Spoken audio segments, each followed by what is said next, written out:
ईश्वर का स्मरण करेंगे।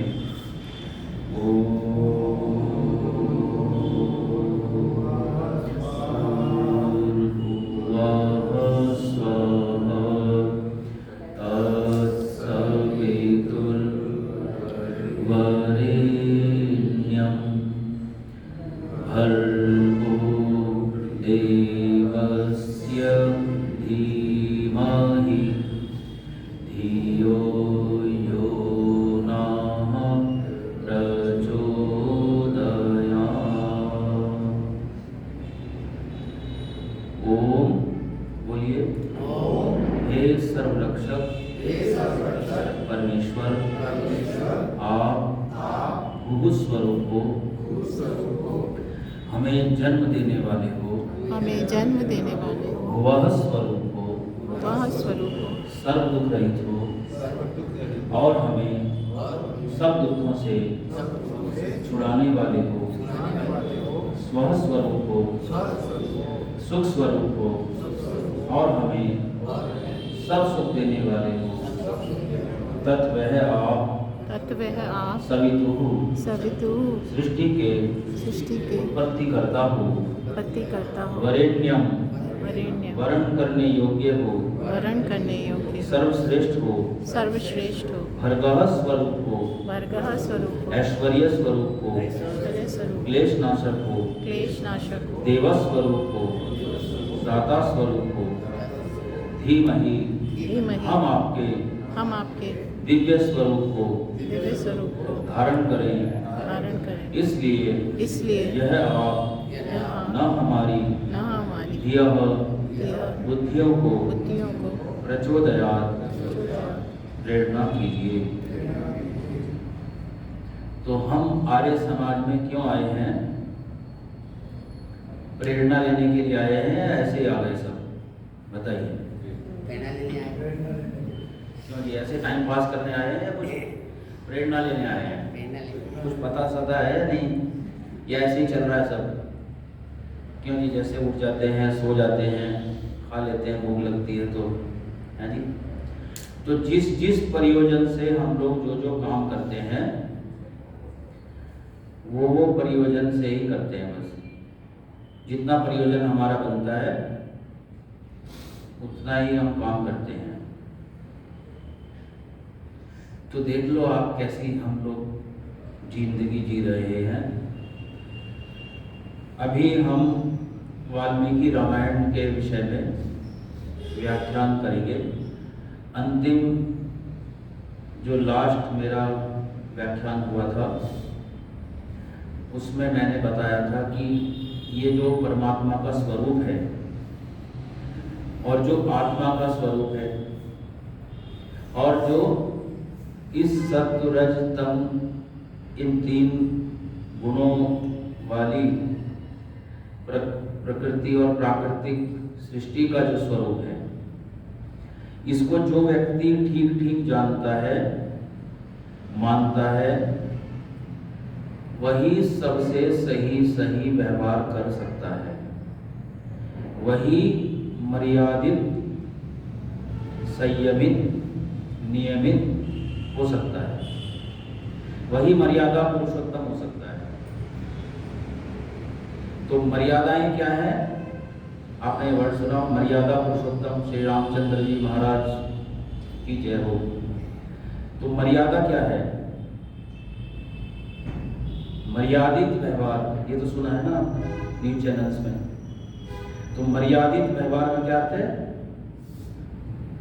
संयमित व्यवहार। तो संयमित व्यवहार क्या होता है?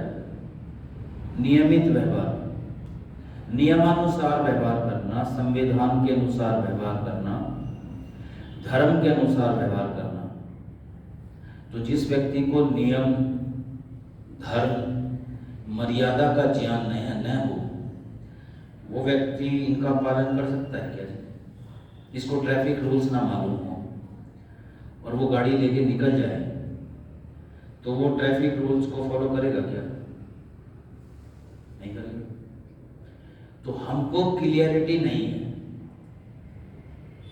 हमें ईश्वर का स्वरूप नहीं पता, हम किसी को भी ईश्वर मान लेते हैं। कल एक व्यक्ति से मैंने पूछा यजमान से, ईश्वर कैसा है, क्या है ईश्वर जिसकी तुम भक्ति कर रहे हो, हवन कर रहे हो? तो वो बोले कि ब्रह्मा विष्णु महेश ईश्वर है, कुछ भी। और मैंने कहा राम जी हनुमान जी ये सब, तो ये भी ईश्वर है। और ईश्वर कितने हैं? मैंने कहा, तो कह रहा ईश्वर एक है। तो मैंने कहा ये क्या है इतने सारे? कह रहे ये भी ईश्वर के अवतार हैं, ईश्वर के रूप हैं। तो मैंने कहा ये ईश्वर कहाँ रहता है वो? तो एक ईश्वर बता रहे हो? तो कह रहा है सब जगह। मैंने कहा ये तो एक एक जगह रहते थे सब, राम जी अयोध्या में हुए है ना, कृष्ण जी और ये सब का बताया उसने।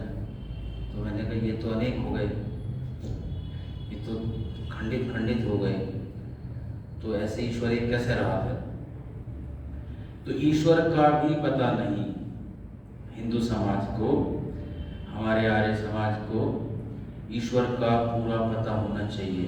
आर्य समाज के नियम बोले ना हमने अभी, क्या बोला जी? सब सत्य विद्या और जो पदार्थ। हमारी मर्यादाएं क्या हैं? ये आर्य समाज के नियम। संक्षेप में हम अपनी मर्यादाओं को जानना चाहें तभी हम मर्यादा पुरुषोत्तम श्री रामचंद्र जी से सत्प्रेरणा ले सकते हैं। वेदों से, वाल्मीकि रामायण से, महाभारत से, गीता से, उपनिषदों से। जब तक हमको मर्यादाओं का ज्ञान न हो, हम मर्यादा पुरुषोत्तम नहीं बन सकते। मैंने अपने प्रवचनों में कहा था कि हमने जो है रामचंद्र जी महाराज को भगवान भगवान करके अपने से दूर कर दिया कि वो तो भगवान थे, हम तो इंसान हैं, और इंसान भगवान नहीं बन सकता, लेकिन इंसान भगवान बन सकता है।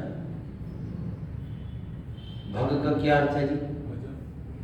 इसका भजन किया जा सकता है। भग का अर्थ है ऐश्वर्य। में एक ही अर्थ ले लो, बहुत सारे अर्थ है, वैराग्य, ज्ञान आदि। तो जिसमें ज्ञान है वो भी भगवान है, जो विद्वान है वो भी भगवान है, समझो। जिसमें वैराग्य है, जिसमें विवेक है, जो समझदार व्यक्ति है वो भी भगवान ही है, वो गलत काम नहीं करता कोई। और उसके पास ऐश्वर्य आएंगे ही आएंगे जो समझदार व्यक्ति होगा, और ना समझ व्यक्ति होगा जो है उसके पास, वो भी चला जाएगा उसका। तो भग के मुख्य अर्थ, भग का ऐश्वर्य है, और ऐश्वर्य में सारे गुण आ जाते हैं, जितने भी विद्या, वैराग्य, ज्ञान, बल, शक्ति, पराक्रम है ना, साहस, संपत्ति, आसुरी दैवी संपत्ति, ये सब उसमें आ जाते हैं जो व्यक्ति मर्यादा को जानता है। तो हमारी मर्यादाएं महर्षि दयानंद ने निश्चित कर दी। क्या कर दी? कि सारे पदार्थ जितने भी हैं संसार में, और जितनी भी विद्याएं उन पदार्थों को जानने के लिए आप पढ़ रहे हैं स्कूल कॉलेजेस में और गुरुकुलों में, वो भौतिक विद्याएं हो चाहे वो आध्यात्मिक विद्या हो, इन सारी विद्याओं का और सारे पदार्थों का, सारे सृष्टि का स्वामी कौन है? आदि मूल। इन्हें प्रकाशित, प्रकट, उत्पन्न करने वाला कौन है? एक परमेश्वर है। उसका मुख्य नाम क्या है? ओम। तो ईश्वर का मुख्य नाम ओम है, जिसने इस सारी सृष्टि को उत्पन्न किया है। तो आदि मूल का अर्थ है ईश्वर स्वामी है। ये पहली बात मर्यादा महर्षि दयानंद ने निश्चित कर दी हमारे लिए कि हम लोग अपने को स्वामी ना माने। हम मैरिज कराते हैं ना, विवाह संस्कार, तो वैदिक संस्कार में क्या होता है कि वो यज्ञ जो होता है ना, विवाह संस्कार का हवन, उसमें बहुत सारे मंत्र आते हैं ऐसे कि जिनमें परमात्मा को सूर्याधिपति, दिवोधिपति, चंद्रमाधिपति, नक्षत्रणाम अधिपति, अधिपति में स्वामी, ऑनर, और वायु अंतरिक्षस्याधिपति, वायु अंतरिक्ष के अधिपति आप हैं, सूर्य के अधिपति, चंद्रमा के, समुद्राधिपति भी आता है, समुद्र के अधिपति, सविता प्रश्वानाम अधिपति, जो सोचते हैं कि हम पैदा कर रहे हैं बच्चों को और हम माँ बाप हैं इनके, सब कुछ करता धरता विधाता तो उन सब को भी के भी अधिपति आप ही हैं। जितने भी मनुष्य हैं सृष्टि में, प्राणी हैं, और जितने भी हमारे पूर्वज हैं, हमारे सीनियर्स हैं, सारे हमारे संबंधीगण, पूर्वज है ना, रिश्तेदार, माता पिता आदि, पितर पितामह, दादा दादी, नाना नानी, सबके क्या हैं आप अधिपति हैं। और ये आर्य समाज का नियम भी यही कह रहा है कि स्वामी ईश्वर को मान के रहना। मैरिड लाइफ में भी, वैवाहिक जीवन में भी खुद को स्वामी मान के रहेंगे तो क्या होगा? अहंकार होगा हमें, और जहां अहंकार होता है वहां रिलेशन, संबंध नहीं रहते। तो सारे अहंकार को नष्ट करने के लिए ये यज्ञ किया जाता है विवाह संस्कार का। और हम रोज भी हवन करते हैं, उसमें क्या बोलते हैं आप? हर मंत्र के बाद क्या बोलते हैं? यज्ञ की आत्मा बोलते हैं हम। यज्ञ की आत्मा क्या है? वो हमारे अंदर आई नहीं, हमने उसको जाना नहीं। क्या है वो? इदं न मम, यह है मेरा नहीं है। और हमारी क्या प्रैक्टिस है? हमारी मेरा मेरा, मैं ये।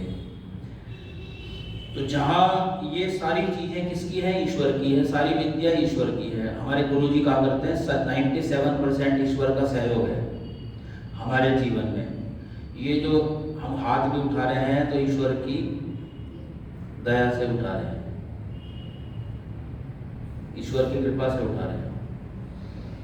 तो जो भी कुछ हम एक तिनका भी तोड़ते हैं ना, तो भी ईश्वर के सहयोग से ही, ईश्वर के बनाए हुए शरीर से ही तोड़ते हैं। हमने तो बनाया नहीं शरीर। तो जो चीजें हमें मिल जाएं, जैसे बच्चों को कुछ चीजें मिल जाएं, तो क्या बच्चे उनको अपना मान लें? माता पिता को कुछ दे दें तो क्या वो अपनी मान के लड़ाई करें आपस में कि ये तो मेरी है, ये मेरी है? क्यों बच्चों? गलत बात है ना। तो उसको अपना नहीं मानना चाहिए, उसको बोलना चाहिए मदर फादर, मम्मी पापा ने दी है हमें ये चीज।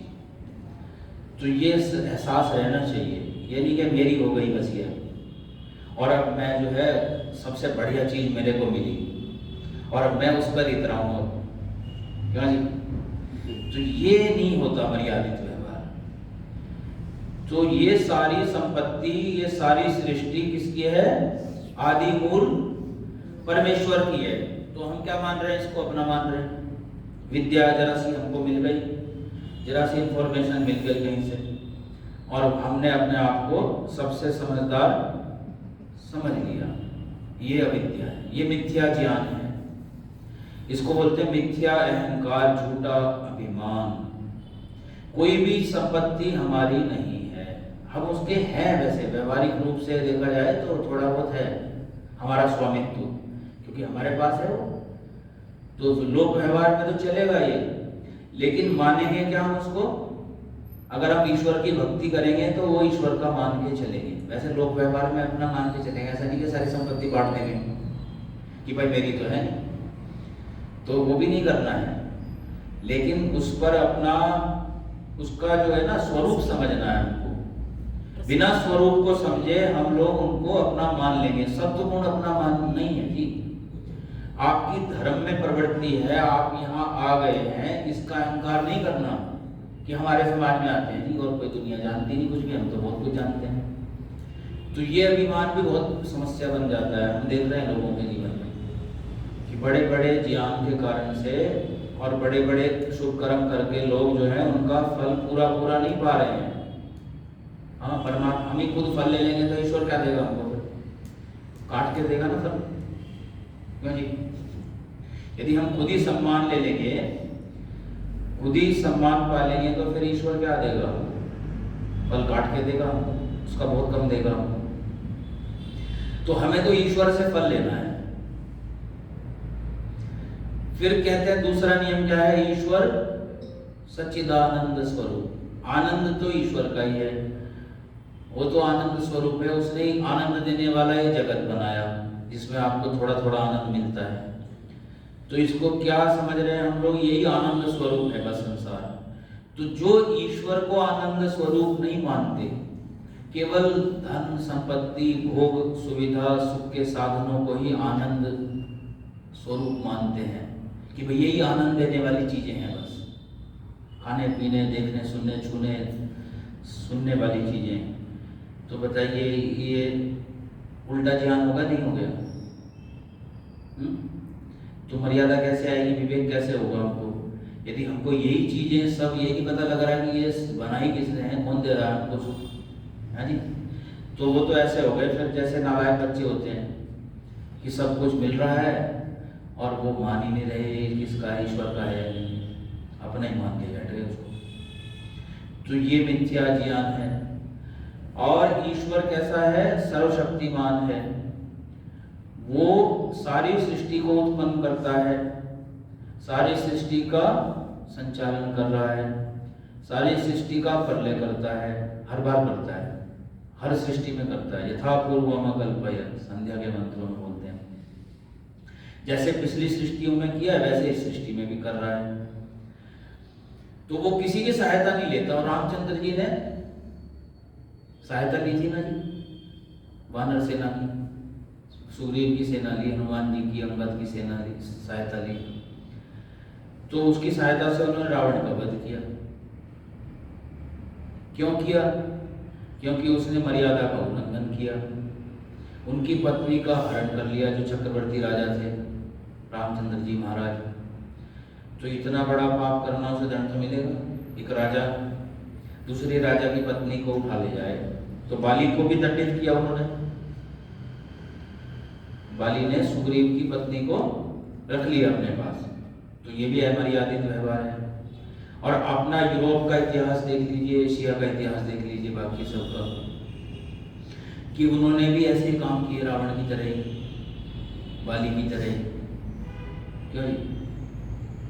हिस्ट्री देख लीजिए उनकी, मुगलों की और यूरोपियंस की। तो ये सब भाई भाई को मार दे रहा है, पिता को मार दे रहा है ना? औरंगजेब को देख लीजिए आप। तो वो सारे लोग कैसे थे? अहंकारी हो गए। तो ईश्वर के भक्त नहीं थे, वो ईश्वर को जानते तक नहीं थे, है ना? पिता को कैद कर लिया, भाई को मार दिया, राज कर किया, उसके पिता ने भी यही किया। तो ये सारे अनुकरण अंधानुकरण हो रहे हैं, ये सब अंधविश्वास चल रहे हैं अभी भी, है ना जी? और ये आज भी देख सकते हैं आप क्या हो रहा है उधर आपके रसिया और यूक्रेन का युद्ध, है जी? ये क्या अहंकार का युद्ध है ना? अहंकार से, अहंकार का, झूठे अहंकार का, झूठे अहंकार से युद्ध चल रहा है। तो इसमें दोनों का नाश हो रहा है, विजय किसी की नहीं होगी। तो ये क्योंकि सत्य है ही नहीं दोनों के पास, समझ रहे हैं? कोई सही नहीं है दोनों में से। ये सारी विद्याएं वेदों की हैं, ईश्वर की हैं, और ईश्वर किसी की सहायता नहीं लेता। अच्छा, रामचंद्र जी महाराज जो है हमारे, जो है ना, वो प्रमाणित व्यक्ति थे, समझ रहे हैं? प्रमाणित व्यक्ति कौन होता है? जो प्रमाणों को मानता है। 8 प्रमाणों को हम लोग मानते हैं। बोलिए, प्रत्यक्ष, अनुमान, उपमान, शब्द, एतिह्य, अर्थापत्ति, संभव और अभाव। तो वाल्मीकि रामायण, वाल्मीकि ऋषि ने भी प्रमाणों को पढ़ा था, न्याय दर्शन पढ़ा था उन्होंने भी, है ना? शास्त्र पढ़े थे ना, 4 वेद 6 शास्त्र। तो 6 शास्त्रों की विद्याओं के ज्यादा थे वाल्मीकि ऋषि, सारे ऋषि होते थे। और रामचंद्र जी ने भी पढ़े थे। जो राजा बनेगा वो न्याय शास्त्र ना पढ़े, ऐसा हो ही नहीं सकता। और उन्होंने भी न्याय दर्शन के अनुसार, अगर वाल्मीकि रामायण को देखे ना व्यक्ति, तो उसमें कहीं भी असंभव बातें नहीं है। जबकि तुलसीदास जी ने वो असंभव बातें लिख लिख के ना उनको महिमा मंडित कर दिया और भगवान मान लिया। भगवान माने परमात्मा का अवतार। ऐसी जो है गलती वाल्मीकि ने नहीं की। तो वाल्मीकि ऋषि ने उनको कहीं भी परमात्मा या उसका अवतार नहीं लिखा, नहीं बताया। उन्होंने पुरुषों में श्रेष्ठ बताया उनको, और ईश्वर भक्त बताया, याचिक बताया, यज्ञों के रक्षक थे। आपको पता ही है सब बच्चों को कि यज्ञों की रक्षा के लिए उनको विश्वामित्र जी ले गए, और वो ऋषियों की रक्षा करते रहे तो सारे ऋषि प्रसन्न हो गए पूरे भारतवर्ष के कि भाई तुम्हारा वनवास तुम्हारे लिए जो भी हो हमारे लिए बहुत अच्छा है हमारे लिए बहुत अच्छा लगा ये, क्योंकि इससे क्या है, हम निर्भय हो गए, अभय हो गए हम। और अभय दान करना जो है दया है। अभी चल रहा था डिस्कशन, दया क्या है? अभय दान दया है। समझ रहे हैं? दया के बहुत सारे अर्थ हैं। दया का अर्थ नहीं पता किसी को, दयालु का भी अर्थ नहीं पता। दया धातु है हमारी, दान देना भी, जीवन दान देना, प्राण दान देना, किसी को कुछ भी चीज देना, ये भी दया है। दया धर्म का मूल है जी, सुना है आपने? दया धर्म का, हाँ, दया धर्म का लक्षण है। तो रक्षा करना भी दया है, किसी की रक्षा करना, सुरक्षा करना भी, परिवार की रक्षा करना, अपने आश्रितों की रक्षा करना, पीड़ितों की रक्षा करना, दुखियों की रक्षा करना भी, सेवा करना भी दया है। और गति करना भी दया है, हिंसा करना भी दया है। ये भी सुन लीजिए, हिंसा भी दया का अर्थ है। हिंसा माने दुष्टों को दंड देना, जो अपराधी हैं, जो आतंकवादी हैं, उनको मारना भी। हम सब लोगों पर दया कर रहे हैं ना, सैनिक वहां पर बॉर्डर पर सीमा सुरक्षाएं कर रहे हैं ना, तो दया कर रहे हैं ना हमारे ऊपर, क्यों जी? प्रधानमंत्री दया कर रहे हैं हमारे ऊपर, राष्ट्रपति दया कर रहे हैं, इसको बचा के रखा हुआ है। नहीं तो अब तक तो घुस जाते कितने आतंकवादी, कितने विस्फोट होते हैं। था ना पहले ऐसे समय था ना, कहाँ बम फट जाए कुछ पता ही नहीं लगता था, सब डर में जी रहे थे। मोदी जी के आने से पहले हर व्यक्ति से पूछता हूँ मैं कि बताओ डर लगता था कि नहीं? पता था ना कहाँ भी फट जाए कुछ। यहाँ भी डर लगने लग गया था, बेंगलोर में भी, कहाँ फट जाए, कहाँ बम फट जाए। तो ये हिंसा करनी पड़ती है उनकी, भाई अपराधियों को पकड़ना, मारना पड़ता है, आतंकियों को। ये भी दया है हम सबके ऊपर, उसके ऊपर भी दया है। वो पाप करेगा नहीं तो उसको पकड़ो, मारो, जेल में डालो। नहीं तो सताएगा चोर जितने भी होते हैं और जितने भी डाकू होते हैं, हत्यारे होते हैं, तो वो सताएंगे लोगों को, तो ये उनके भी पाप कर्म कम होंगे ना। ऐसे लोग जो मर्यादित नहीं है, आप वहीं पर है ना जहाँ से शुरू किया था मैंने, मर्यादित व्यवहार, मर्यादित जीवन, मर्यादित कर्म करना। तो सत्य से युक्त होकर के आदान, है ना, उन्नति करना भी दया है अपने ऊपर और दूसरों के ऊपर भी। एक व्यक्ति उन्नति कर रहा है तो वो भी दयालु है, वो हिंसक नहीं है जो उन्नति कर रहा है। तो ये सारे गुण राम में थे, दया के गुण, है जी। और क्षमुष धातु से क्षमा शब्द बना, है जी। तो राम ने देखो क्षमा कर दिया। राम जो है बहुत सहनशील व्यक्ति थे। उन्होंने कहा भाई सहसम्मान समझा के आ जाओ। 2 दूत भी भेजे, अंगद हनुमान को, जाओ समझाया। उसको कुंभकर्ण ने भी समझाया, उसको मारीच मामा ने भी समझाया रावण को, ये बहुत बहुत पाप कर्म है ये। और इतने पराक्रमी व्यक्ति की, राजा की स्त्री को उठा लेके आ जाना, उससे विवाह करने के लिए उद्यत रहना, तो ये बहुत पागलपन है।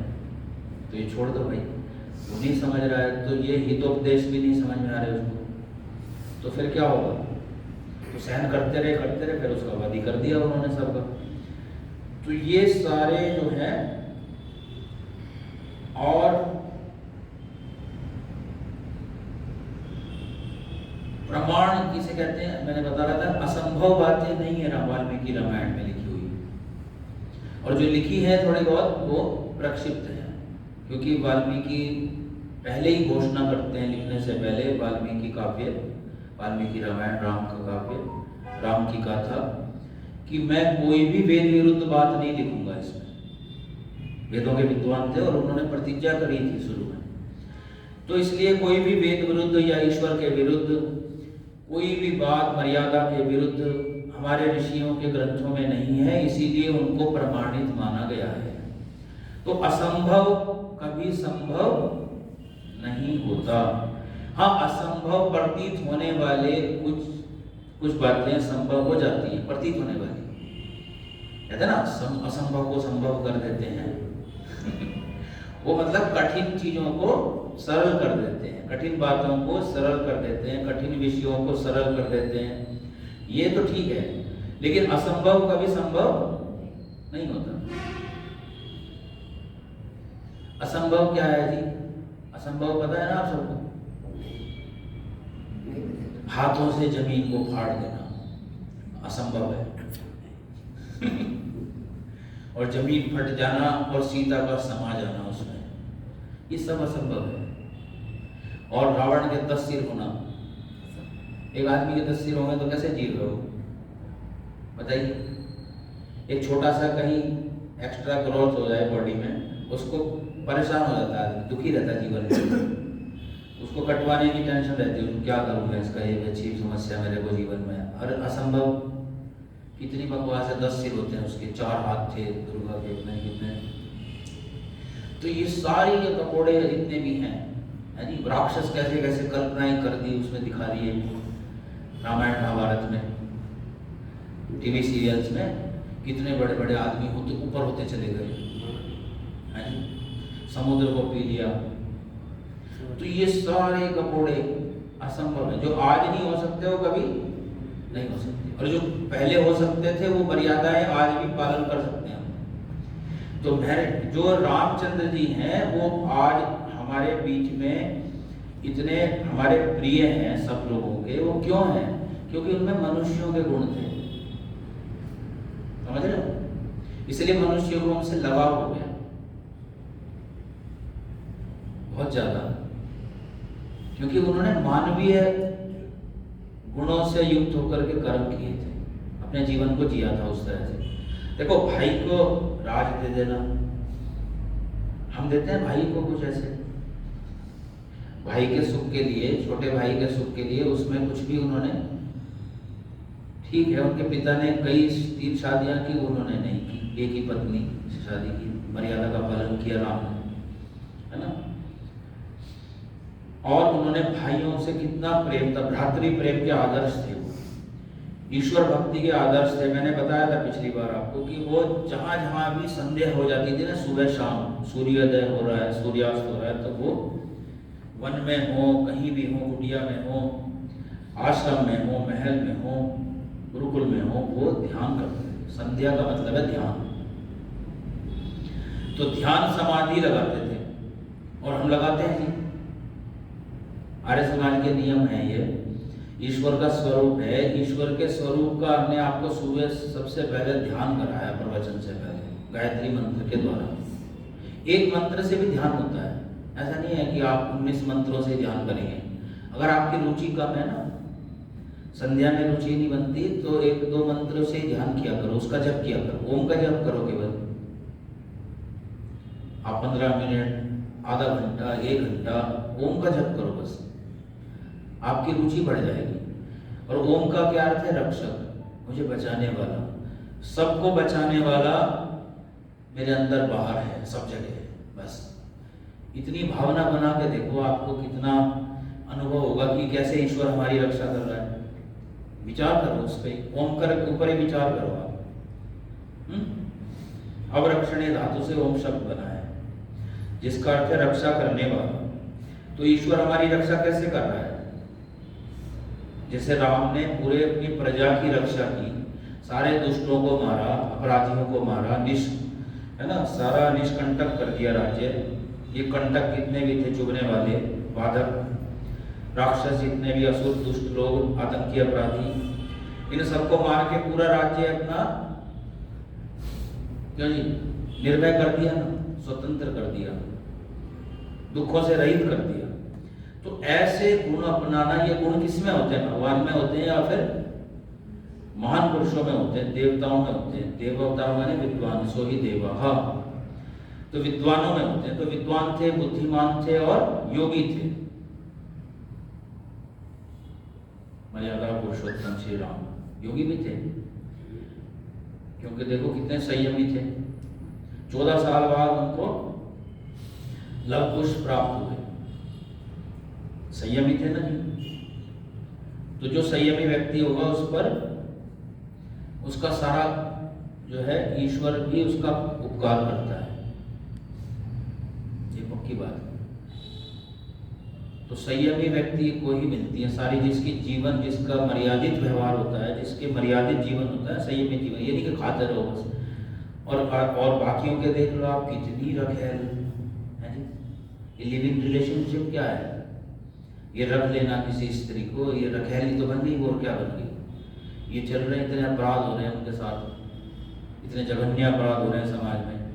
तो ये समाज का कितना बड़ा पतन है। तो ये लोग असुर लोग हैं, राक्षस लोग हैं, और हम समझ नहीं रहे हैं जी हमें कैसे रहना चाहिए। क्या हम लोग चर्चा करते हैं, मैंने बताया ना, ईश्वर के स्वरूप को नहीं जानते लोग। तो सब चीजें पता ही नहीं हमको। 150 साल पहले लगभग काशी में महर्षि दयानंद का शास्त्रार्थ हुआ।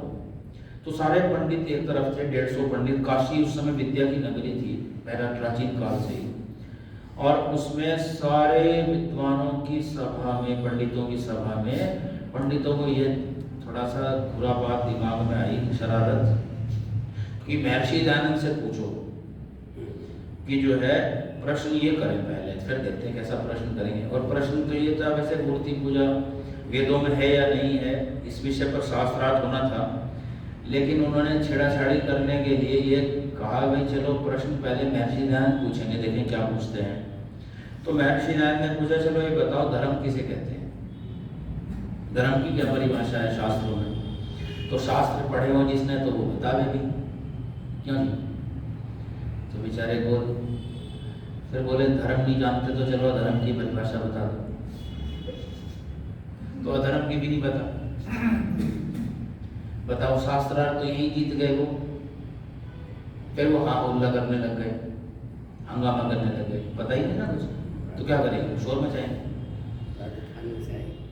है जी। धारणा धर्म मिथ्याहु धर्मो धारयति प्रजा।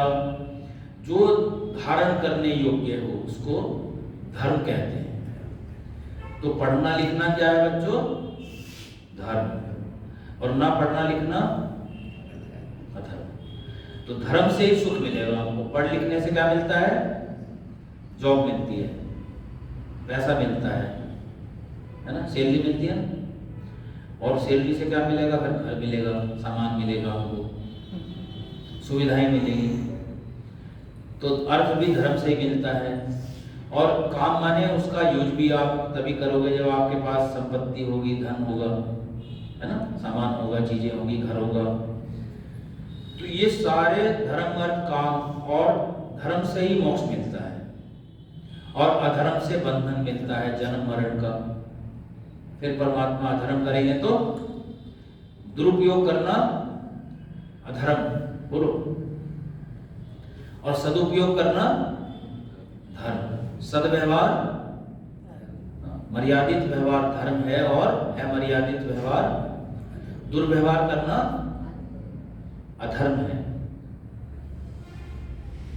और जितने भी गुण है ना, अहिंसा, सत्य, अस्तेय, ब्रह्मचर्य, अपरिग्रह, शोच, संतोष, तप, स्वाध्याय, ईश्वर प्रणिधान, आसन, प्राणायाम, प्रत्याहार, धारणा, ध्यान, समाधि, धृति, क्षमा, दम, अस्तेय, शौच, इंद्रिय निग्रह, धीर, विद्या, सत्य, क्रोध, ये जितने भी अच्छे गुण है ना, दया, क्षमा, न्याय, प्रमाणों के अनुसार बात करना, व्यवहार करना, अप्रमाणित अमर्यादित व्यवहार न करना, अनियमित व्यवहार न करना, किसी से भी बातचीत न करना, इससे अच्छा चुप रहो, ठीक है, इससे अच्छा मौन रहो। एक और घटना सुनाता हूँ। वाल्मीकि रामायण में ये जो दक्षिण भारत के पठार हैं, पर्वत हैं छोटे छोटे, इन पर एक पर्वत था इधर ऋष्यमुख पर्वत। बड़ा आनंद आता है शब्द सुन के भी, कि ऋषि मौन रहते थे जहाँ, ऐसा पर्वत भी यहाँ है। देखो ऐसे पर्वत थे, मौन ऋषि मुख पर्वत नाम पड़ गया उसका। मौन ऋषि मौन रहते होंगे वहाँ, मुनि भी इसलिए कहते हैं कि मौन रहने वाला। तो हमारे सारे झगड़े किस लिए होते हैं जी? बोलने से। अभी अगर पुतिन ये बोल दे ना, बार बार बोल रहा है जैसे, अभी वो एकदम बोल दे मैं कल को ही डाल दूंगा तेरे ऊपर परमाणु बम, एक इतनी सी बात बोलते, भले डाले ना हो चाहे, तो कितना बड़ा लड़ाई हो सकती है पता आपको? एक बोलने, एक वचन से केवल।